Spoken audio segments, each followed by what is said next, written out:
pretty exciting to see some interest in new construction apartments here in Coon Rapids. A transit-oriented development nearly a decade in the making, one step closer to becoming reality. Plus, Coon Rapids High School does something only one other high school in the state has done, but first... It's kind of a shock at first, but now I know I got to get through it. A tragic accident in the apartment parking lot claims the life of a Coon Rapids man. That tops CTN News is Friday, April 22nd, 2016. Thanks for joining us. 42-year-old Jeff McClintock died after his new motorcycle crashed into a van last Thursday. He was just learning how to ride, and the cause of the crash is still under investigation. This week, CTN's Joe Nelson talked to his wife, who has a message for other riders. Spring is here, bringing thousands of motorcycles out of hibernation. At their Coon Rapids home, Jeff McClintock's wife Cheryl says he was hoping to have a new summer hobby. She says Jeff was riding his new motorcycle for practice last Thursday in the parking lot. One of the tenants told me that witnessed it that he heard this loud popping noise. The engine revved up real high and just took off, and Jeff had no control of the bike, and that he had just hit it and flew off of it. Jeff crashed into a parked van, was knocked unconscious, and suffered severe head trauma and broken bones before being rushed to the hospital. Cheryl followed close behind. The doctor came out and said, "I'm sorry, we can't do any surgery because there's too much bleeding in the brain," and that his leg was bleeding too bad too. So they didn't want to do anything with him, that they were just going to have to let him go. You're kind of in shock, and you don't know how.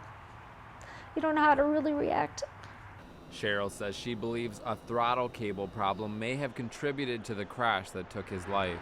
He was outgoing, friendly. He always made sure somebody had something to eat. But it's what her husband of 8 months didn't have that won't escape her mind. He wasn't wearing a helmet, and I don't know why he took off around here without a helmet. They need to take it easy when they first get that bike out, because we all forget sometimes exactly, safety, which should be first, and obviously wearing a helmet. The gentleman in this case sadly was not wearing a helmet, which may have saved his life. Cheryl says she hopes other riders, especially new ones, will make safety a priority.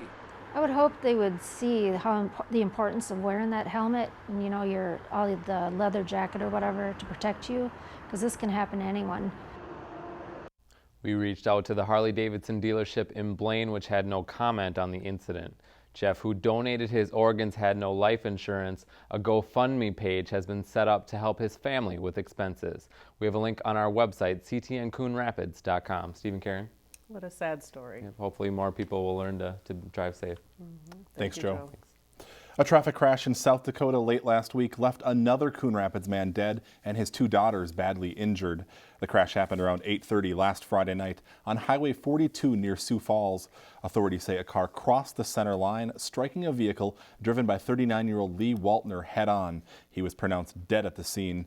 His 8- and 9-year-old daughters were transported to a local hospital with serious but non-life-threatening injuries. Authorities have not yet said why the other driver crossed the center line. A site that used to house a sober living facility could soon be getting townhomes. On Thursday night, the Planning Commission approved a site plan and preliminary plat for an 11-unit townhouse development off Coon Rapids Boulevard Extension. A large home currently sits on the 2-acre site. Vision Bank is proposing construction of 3 3-unit buildings and a 2-unit building. The City Council must still sign off on the project.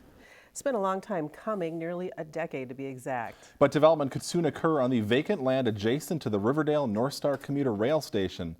This week, the City Council approved a memorandum of understanding and term sheet for a transit-oriented development that could include apartments, senior housing, and even retail space. CTN's Jordan Rylance has details. The Anoka County Regional Rail Authority is anxious to sell this vacant 16-acre site, which it purchased for $2.3 million back in 2003. Now, the Rail Authority and the City of Coon Rapids believe they have found the developers who are ready to take on this long-awaited project. The city is on board with the concept, but there's still a lot of details we need to work out and opportunities for input from the community. The Riverdale Station Development Project has plans for a 176-unit market-rate apartment and a 63-unit mixed-income apartment development in 2 buildings, with plans of senior housing and retail space in Phase 2 of the construction process. Minneapolis-based developer Sherman Associates will be heading up the $51 million project.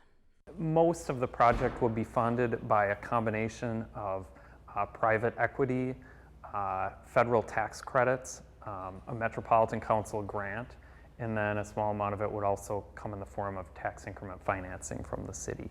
The Anoka County Regional Rail Authority originally purchased the land to reserve it for construction that would capitalize on the existing transit service, making living and commuting convenient for tenants. It's pretty exciting to see some interest in new construction apartments here in Coon Rapids. If the project is approved, construction could begin in 2017. In Coon Rapids, Jordan Rylance, CTN News. The Anoka County Regional Rail Authority will consider the Memorandum of Understanding at its April 26th meeting. Coon Rapids residents may soon be allowed to raise chickens in the backyard of their homes. On Tuesday night, the City Council introduced an ordinance regulating chickens and amending the non-domestic animal ordinance.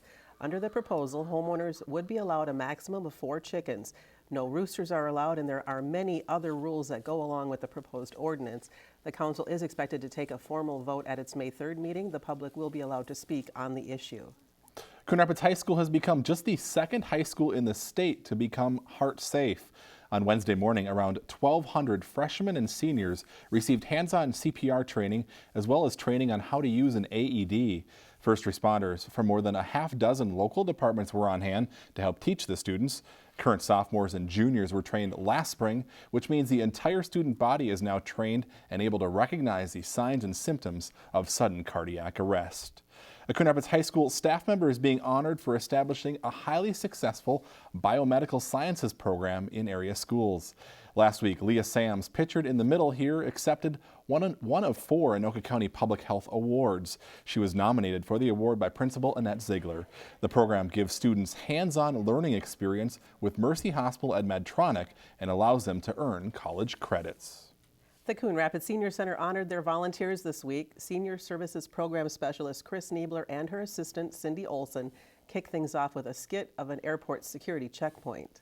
Why do you have a clock in here? Well, I never seem to have enough time. Never. So I brought time. I have time now.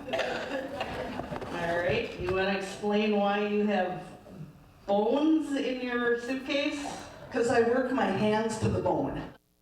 This year's theme was Our Volunteers Mean the World to Us. Last year, 393 volunteers gave more than 33,000 hours of their time volunteering for the Senior Center. City staff served up an international menu of Italian lasagna with French bread and a Greek salad. Oli and Lena also provided some of the entertainment. Eating yogurt for a good cause, I think it's something we can all get on board with, and that's exactly what people were doing at a Coon Rapids business this week. On Wednesday, Cherryberry hosted a fundraiser for the Coon Rapids Crime Prevention Association. All customers needed to do was fill their cups with yogurt and their favorite toppings. In addition to a donation jar, 10% of sales from the day are going to the Crime Prevention Association. Our goal is to become a part of the community here in Coon Rapids. I know that Coon Rapids has been around for a long time, and we just want to be a big part of it in the community here. The Coon Rapids Cherryberry is still tallying the results, but should know by early next week how much money was raised for the Crime Prevention Association.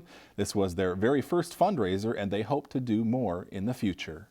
The Coon Rapids Arts Commission's annual Dessert and Coffee concert series has wrapped up.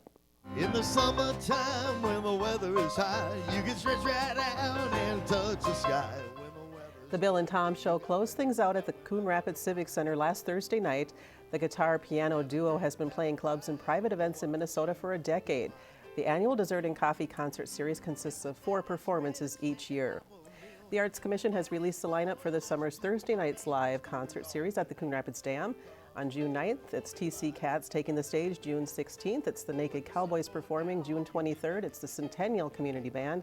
July 7th, it's the Holy Rockarollas. July 14th, it's Hitchville. And July 21st, San Cusisto will entertain. And July 28th, it's the New Riverside Ramblers. August 4th, it's Gravel Roads. And August 11th, it's Buddy and the Boys taking the stage. All the concerts are free. They do begin at 7 p.m. and they do go on, rain or shine. I don't know if we'll be able to cover one of those concerts. I don't know if we can show that on TV or not. But anyways, it's always a good time down there, so get out there and hopefully have some good weather this summer. That's right. We're looking forward to it. Thursday nights at the Dam. Thanks All for right. joining us. See you next week.